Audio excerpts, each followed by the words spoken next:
waayahay waxaan rabaa inaan halkan qurays kula yeesho maxamuud cabdiqaadir aadan oo ka mid ah dhalinyarada Soomaaliyeed ee ku nool waddanka Jarmalka noloshaada markii xagee ka soo bilaabatay intee degneed Soomaaliya yacni waxbarashadaadii hayaankaagii bal dib noogu celi aniga waxaan ku dhashay magaalada Kismaayo aan ku dhashay gaar ahaan xaafadda Calaley waxaan dhashay aniga 1995 يعني نيد نليرة وهذا معركتي دي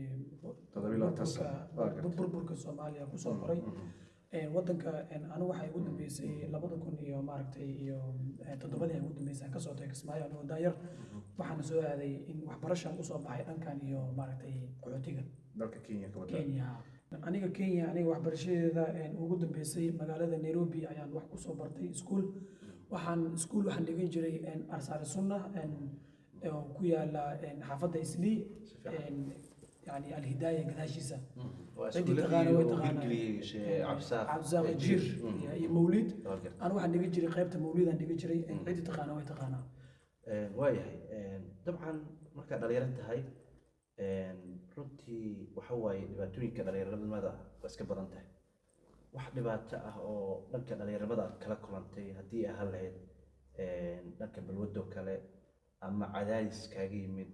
maxaan ku raahdaa dadka la nooshaha kale ma jireen niyow run ahaantii aniga markaan noloshayda maaragta hadda aan soo koobo aniga waalid lama soo korin waa gartay aniga nolosha waxaan يعني waxaan ku soo koray isku dhiib waa gartay يعني anigu mar walba famil ayaan la soo joogay oo ehelka ah waalidkaaga waalidiinteeda ah يعني halkan waxaan ugu duceynaya adeerkayga Allah u naxariisto oo halkan dalka Jarmalka ku dhintay oo asaga qayb weyn ka qaatay soo koristeeda halkan waxaan ka salaamaya asagana adeerkayga Yoolax Ibrahim oo asagana dalka Nairobi hadda jooga oo dalka Kenya Nairobi magaalada Nairobi sorry oo jooga asagana aad baan ugu mahadcelinaya koristeeda wallahi waxay ahayd nolol maaragtay yani aad u qurux badan waayahay dabcan Kenya ayaa joogtay Kenya maxaa ku xigay run ahaantii mahad shaakir saaxiib oo ku salaamaya anu Jarmalka waxaan soo galay 2012 bishii 7 run ahaantii waddanka berigaas waddanka aad buu yani maaragtay qaxootiga ugu yaray dalkani waxa uu wuxuu ahaa dal barwaaqaysan oo maaragtay xagga dhaqaalaha hadda sidoo hadda meesha ka marayo uu kaga fiicnay ummadani waa yani aad bay u kooban u yareed marka run ahaantii Jarmalka berigaas aniga waxaan ku qiyaas karaa wuxuu ahaa waddanka xilli ugu fiican oo maaragtay oo qofka la soo dhaweyn karo maxaa kala kulantay Jarmalka marka نيو نادي جرمال كا وحياة بدنا في عنا كلا كل مي خاصة واحد مركز هالكا معدي فمن العدانة يعني ما نتي لسوكري إلا يهر سري يعاون إلا هير فمن كي يكينا هذا فمن كي محمود طبعا مركوف كذا ليريه هاي وحالي هذا انتو تلقى بودو جيت كبودا ما إسلا هذا هاي يعني وح عقبة أو نولش هذا كوسف سنة يولي جرا والله رون أهانتي نيهو أنيقا مركان نولشي ذا فيريا نولشي سي قروح بدنا يغوص عطا جرمالكا وحيالا بدنا اسكو ديني ويجران مهد شريف مهد صاحب هذه وهذا لس عطو أنو هاد كان مقالة جروزجيرو أنو عن صوت دقي لابد طبعاً بريجي عن يراي عن مارتي إلا عن مارتي واحد بدنا اسكو ديو عن كوميونيتي حتى عن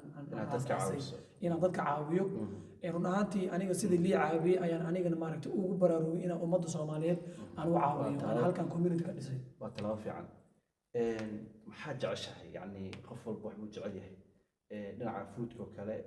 نلعب معيار تبروني أنا بلون وديلي جري وحن وديلي جري مقالة كروسكيرو تيم كان السنة عدانة لابد يكون شان يتبنك ليه يتبنك تضبيه يتبنك زديت يتبنك دبانه وكفي استعيارها لكن ويجران أنا جا وحياة بدن أنكم بدل يراهن كعاوي أو صوماليات أنا مارتي هير maanta meel qurux badan ay marayaan dhalinyaradaas aad bay isku wadaan halkan waxaan ka leeyahay dhalinyarada Soomaaliyeed oo reer Grossgiro waxaan leeyahay isku duubnaada garab isasiiya iswalaashada halka mid ah ka fogaanaysiin waxay tahay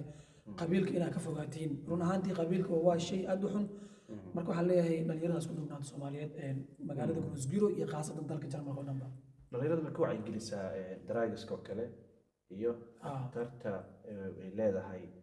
maxaan ku rahdaa waxyaabaha in waqtiga lasiga lumiyo sida qamaarka oo kale ah niyow run ahaantii markii dhalinyaro la yahay markii runta laga hadlo dhalinyaro la yahay wax walba waa la qasayaa laakiin maanta markii maaragtay waa ognahay dhalinyaro markii la yahay wax walba waa la qasayaa ma fahantay laakiin marka reality laga hadlo waxaa fiican qofka ninka dhalinyaro intuu talo ka buusadaa tiri ayuu geedka buudaa